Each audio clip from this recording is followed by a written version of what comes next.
Hi guys, and welcome to the next tutorial. In the last tutorials we learned modeling basic structural elements including setting cross sections, creating members, supports, and hinges.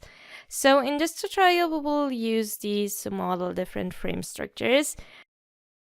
To begin with, we will open the new member dialog and define as usual a cross section and a material at first.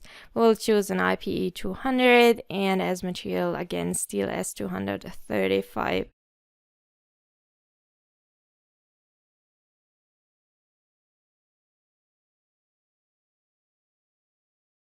Then we will start with modeling our first frame. We are going to model 3 different types. And at the end of this tutorial, we can then have a look on the results. So the columns will have a height of 3 meters with a distance of 5 meters in between.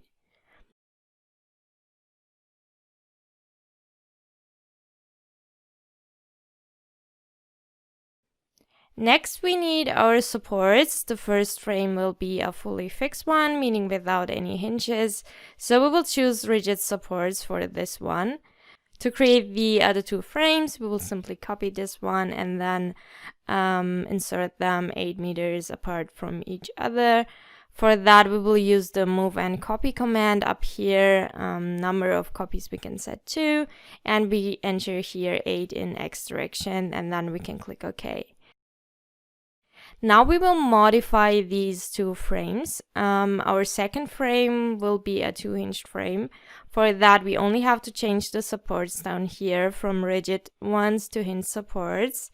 We can select them and then go up to the support symbol, or we can do that simply with double clicking. And then in the drop down menu, we will choose hinge supports and click OK once again.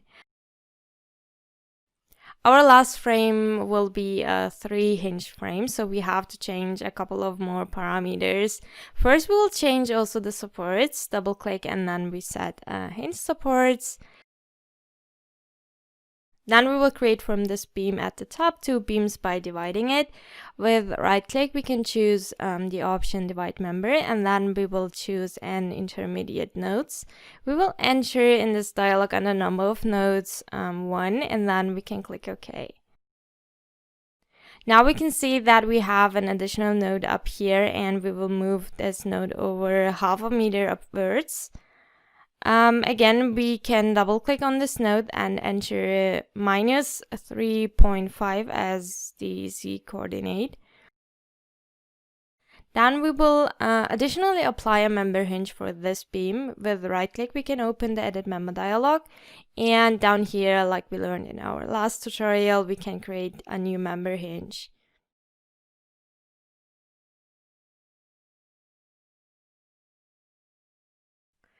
So now that we have our different frames, we will go over the load cases and loads. So this time, instead of applying all loads in one load case like we did in our previous tutorials, we will define 2 different load cases. For that, let's say we separate them into horizontal and vertical loads. As vertical load, we only have the self-weight as a load. So we will select this one, but leave the self-weight activated. Then our second load case will be a wind load acting horizontally on the columns.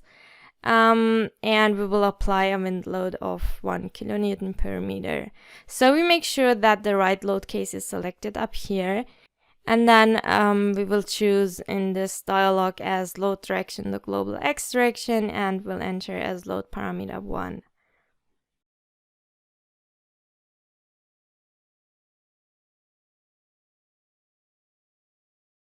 For considering the results out of both loads, we want to define load combinations.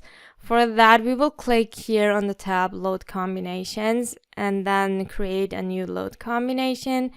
We can click here on this red arrow symbol and add both load cases for this load combination.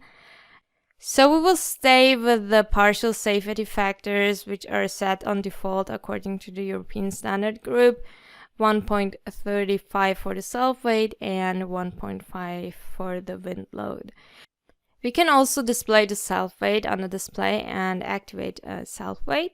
Now we can see both loads, including the partial safety factors for this load combination that we've created. Next, we can run the calculation. For that, we click on the button up here called Calculate All.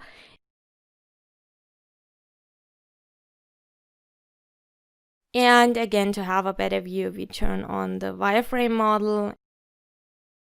Now we can see the different results like deformations for each frame, or we can also animate in order to see the varying deformations for each frame type.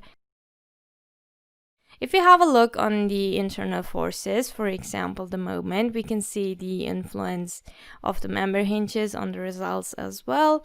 At the hinges we have no moments. Up here we can switch between the load cases.